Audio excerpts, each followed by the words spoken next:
Well, you've impugned my character, and you made an accusation I read that was a vicious lie. I'm going to quote from you what you said about me.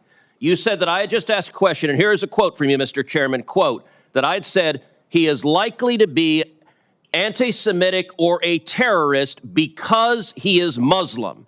Now, you have just impugned my character by making a false accusation, and I will say it is disgraceful. Did you respond to any of the substance of what I said? No.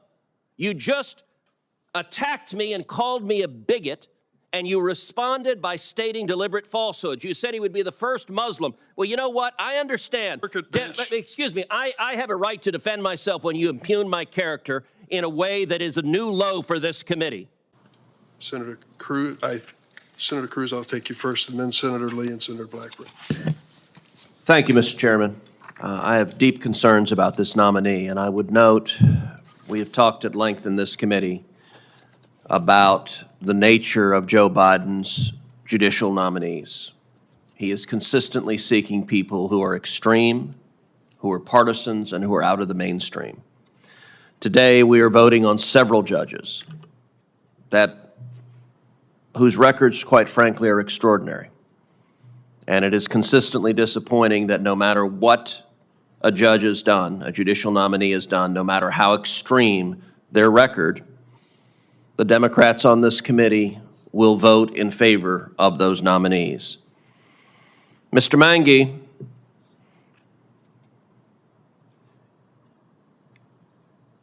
served for years on the Board of Advisors of a radical and anti-Semitic law center at Rutgers. It was called the Center for Security, Race, and Rights.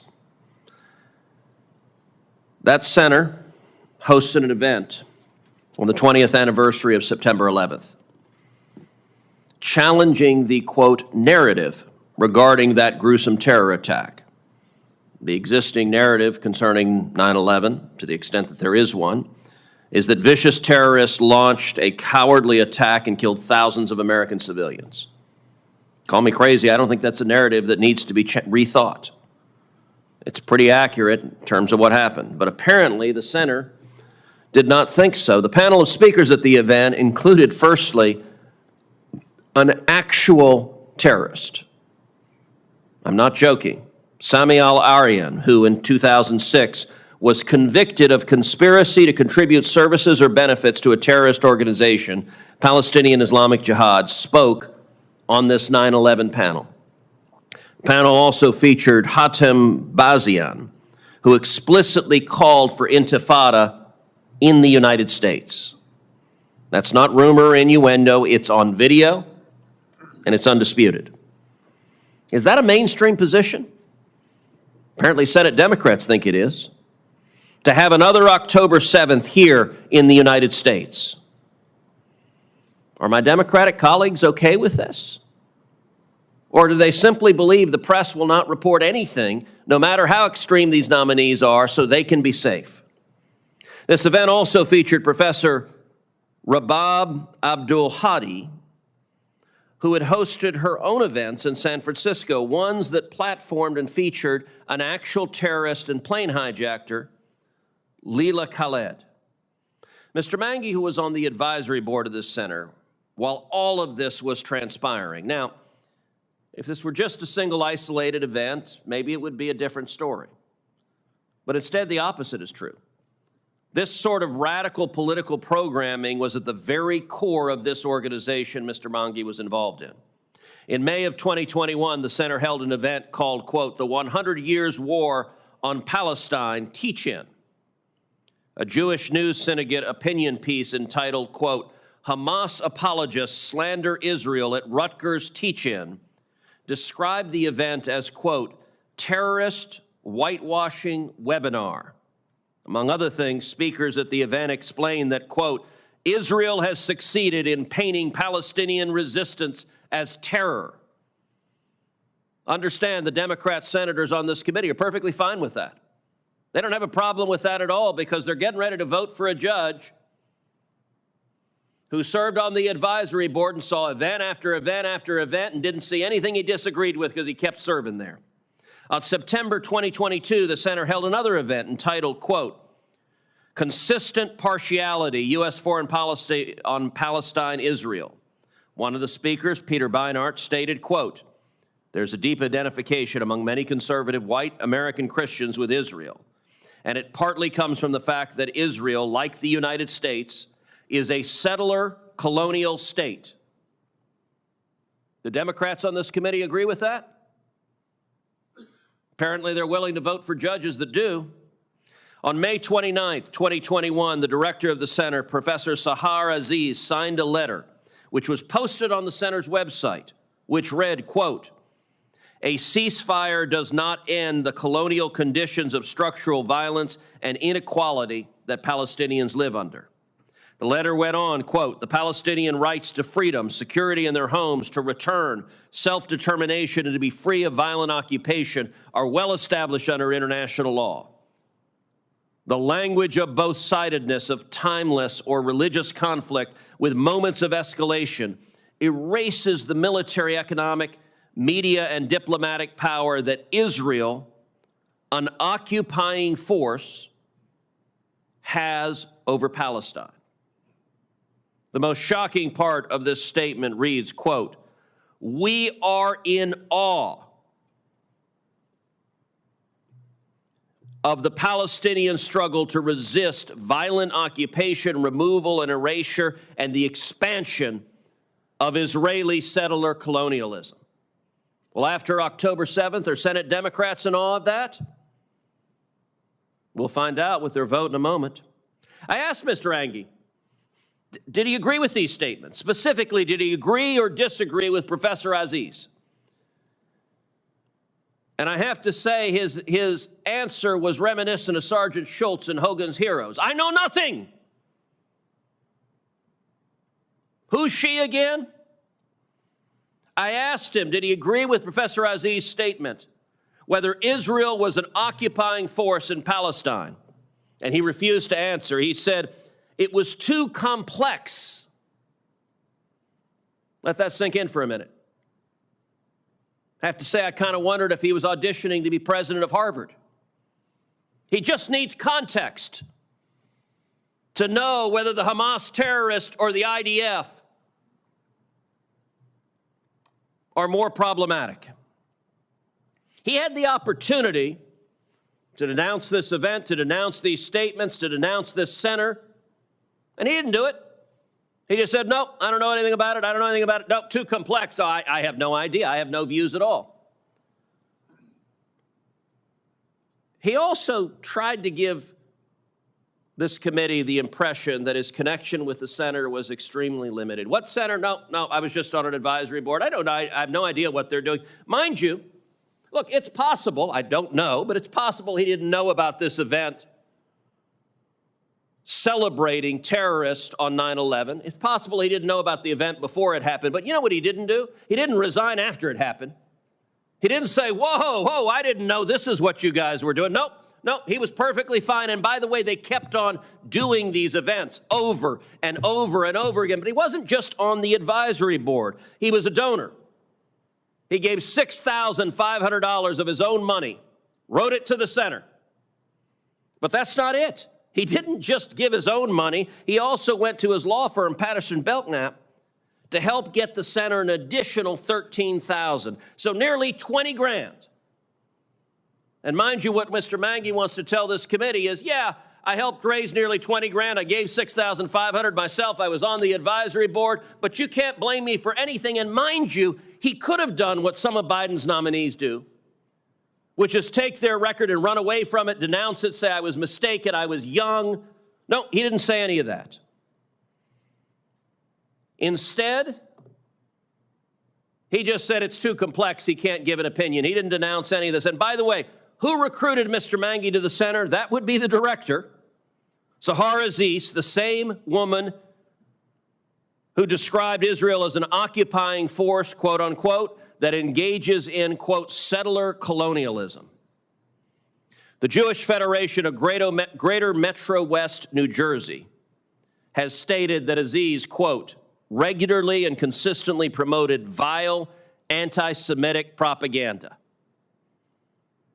The Senate Democrats agree with that, quote, vile anti-Semitic propaganda. Well, we're going to find out, and there's no surprise. Senate Democrats are the Russian Politburo. Da, da, that's how you vote, no matter how extreme the nominee.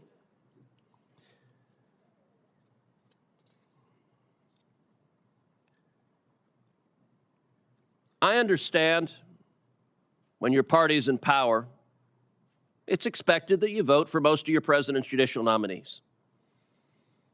Many of us on the committee were here all 4 years Donald Trump was president. We had a number of nominees. I voted for most of those nominees. I understand that.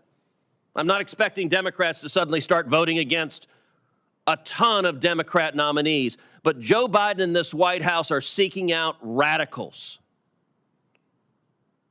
And repeatedly, when President Trump made nominees who we deemed outside the mainstream, we said, no, that's not going to cut it. And we actually exercised advise and consent, the constitutional authority of the Senate. I do not understand why Senate Democrats believe they have no responsibility and why they're willing to rubber stamp these nominees, but I would urge every member of this committee to vote against this nomination.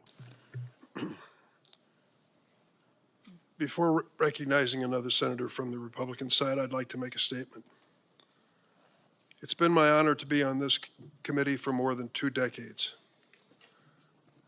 This is one of the best committees on Capitol Hill in terms of the opportunity to address issues of the moment and to make a difference in the selection of lifetime appointments for judicial nominations that will impact this country for years forward.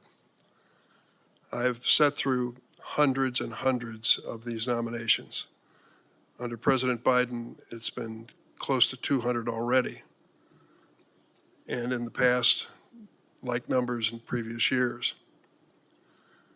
I will tell you what happened in this committee, the Senate Judiciary Committee, on December the 13th, 2023, to this nominee is a new low in this committee, a new low. What is it about Adil Mangi that attracts such criticism? We know what the starting point is. He would be the first Muslim American to be appointed to serve on the circuit bench. That's an amazing honor. There are only 3 other Muslim American federal judges, and he would have the highest rank among them. And we know because of that he is a target for things that he's done in the past. But like every other nominee, he has to let his life work speak for itself and answer the questions of this committee. So what is this man, and why should we be concerned? You've just heard a presentation, a suggestion that because of his background, he is likely to be either anti-Semitic or a terrorist because he's a Muslim American. Anti-Semitic or a terrorist. He said things over and over again during the course of the hearing where he could not have possibly been twisted to say that he is anti-Semitic. But don't take my word for it, a partisan supporter of President Biden's nominee. Think of one Jewish organization in America that you might turn to ask, what do you think? Is this man's background or statements anti-Semitic? I think it might be the Anti-Defamation League. ADL. We all know them. They've been around a long, long time. Let me read the letter that they wrote to this committee and every member after the questioning, which you've just heard, and similar questions from other Republican nominees. As the leading anti-hate organization in the world, whose mission is to stop the defamation of the Jewish people and to secure justice and treatment for all, ADL is compelled to speak out about the inappropriate and prejudicial treatment of Adil Abdul Mangi, a nominee for U.S. Circuit Court of Appeals, during the Judiciary Committee hearing on December 13th, 2023. During his confirmation hearing, Mr. Mangi was subjected to aggressive questioning unrelated to his professional expertise or qualifications. Rather, he was forced to provide responses to a wide range of inquiries regarding his views on global strategic considerations in a manner that inappropriately politicized these issues and raised serious questions about pretext and bias. The ADL goes on to report as follows. Just as associating Jewish Americans with certain views or beliefs regarding Israeli government actions would be deemed anti-Semitic. Berating the first American Muslim federal appellate judicial nominee with endless questions that appear to have been motivated by bias toward his religions is profoundly wrong. Hate, bias, and bigotry have no place in government, especially in the hallowed halls of Congress. When nominees approach a congressional hearing, their religion, heritage, race, gender, or any other protected identity characteristic should not be the subject for political fodder. This was an attempt to create controversy where it does not exist, the ADL writes. ADL urges leaders to refrain from fueling discrimination and hate and urges the Senate to offer Mr. Mangi a fair vote based on his qualifications and fitness. That wasn't the only Jewish organization. Scores of Jewish organizations have written to us complaining about the way he was treated and supporting his nominations. And here's what the American Jewish Committee said. Mr. Mangi, who will be the first American Muslim to serve in this role, affirmed his belief in Israel's right to exist, his abhorrence of terrorism and any justifications for it, and outright rejection of anti-Semitism from the American Jewish Committee. Let me also report, if I can, that at the end of his questioning by Senator Cruz, I asked Mr. Mangi if he would want to give a complete answer. Here is what he said about the incident involved, the event that has been highlighted over and over again. I'll answer your question very directly, Senator Cruz. I will condemn without equivocation any terrorism, any terrorist, or any act of terrorism, or any defense of any act of terrorism. And this event, I don't know this event, Mr. Mangi said. I don't know anything about this event or who these people are. I've never heard of them. If someone on there is a terrorist, I condemn them. He said that under oath unequivocally. Did you hear that in the response by Senator Cruz? You did not, I'm sure. And so it comes down to the bottom line. Do we have the courage to stand up and say this was wrong, the way this man's been treated? Do we have the courage to say that assuming that everyone of a Muslim faith in America is a suspect terrorist or anti-Semitic? I hope we do. Senator Lee? Mr. Chairman, I deserve a right to respond to that. Well, you'll decide that, but I'll decide Senator Lee's You've right impugned next. my character, and you made an accusation I read that was a vicious lie. I'm going to quote from you what you said about me. You said that I had just asked a question, and here is a quote from you, Mr. Chairman, quote, that I had said, he is likely to be anti-Semitic or a terrorist because he is Muslim. Now, you have just impugned my character by making a false accusation, and I will say it is disgraceful. Did you respond to any of the substance of what I said? No. You just attacked me and called me a bigot, and you responded by stating deliberate falsehoods. You said he would be the first Muslim. Well, you know what? I understand. Excuse me. I have a right to defend myself when you impugn my character in a way that is a new low for this committee. You did not dispute any of the facts I said about the organization, that he was an advisor of, he was a donor of, he raised money for. Instead, you said he'd be the first Muslim on the federal court. Well, no, that actually is not correct. And in fact, Mr. Chairman, in fact, judge. So the Democrats don't want to defend the substance, so now they're screaming Islamophobia. And I understand playing the race card when anyone disagrees with the Democrats, they scream racist. I stand by the ADL letter. But Senator Lee, no, I'm going to defend myself because under the Senate rules, you have impugned my character in a way that is blatantly false. And let's just respond with facts, with substance rather than invective. Just recently, Zahid Qureshi was nominated by President Biden, was confirmed by the Senate. Like Mangi, Qureshi is a Pakistani American. He's a Muslim. And he was nominated to serve the people of New Jersey. However, unlike Mangi, he doesn't have association with a radical anti-Semitic group. He doesn't have association with whitewashing terrorism. Rather, Qureshi served in the Army. He was deployed twice to Iraq. He worked for the Immigration and Customs Enforcement, and he served as a federal prosecutor. And he received 83 votes in the United States Senate for confirmation, the second most under Joe Biden, second only to a nominee from Texas, whom John Cornyn and I recommended.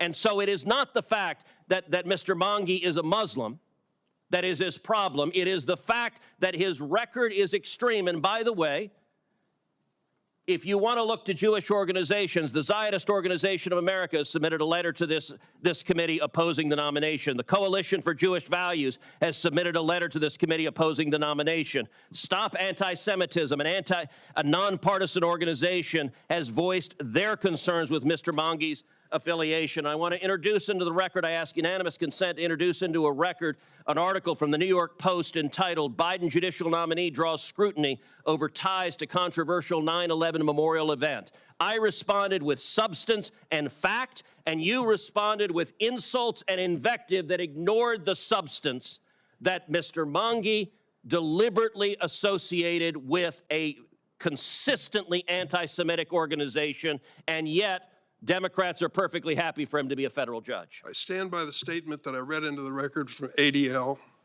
and I also stand by the quote from you was not from ADL. I stand by the record that I read it into the record, the statement from ADL, and I also stand by what was said under oath by Mr. Mangi after you finished trying to associate him with this organization, that he had no connection with it. Did you just say he had no connection with this organization? Is that seriously what you said in this hearing? He was on the board of advisors, he was a donor and raised money for him, and you just said he has no connection with him? See, you twist this situation. Mr. Chairman, you just said he has no connection with this organization. Is that your view and the view of Senate Democrats? Read his statement to you. Is that your view, that he had no connection with this organization? Senator Lee. Okay, you're refusing to answer because it's obviously indefensible and false.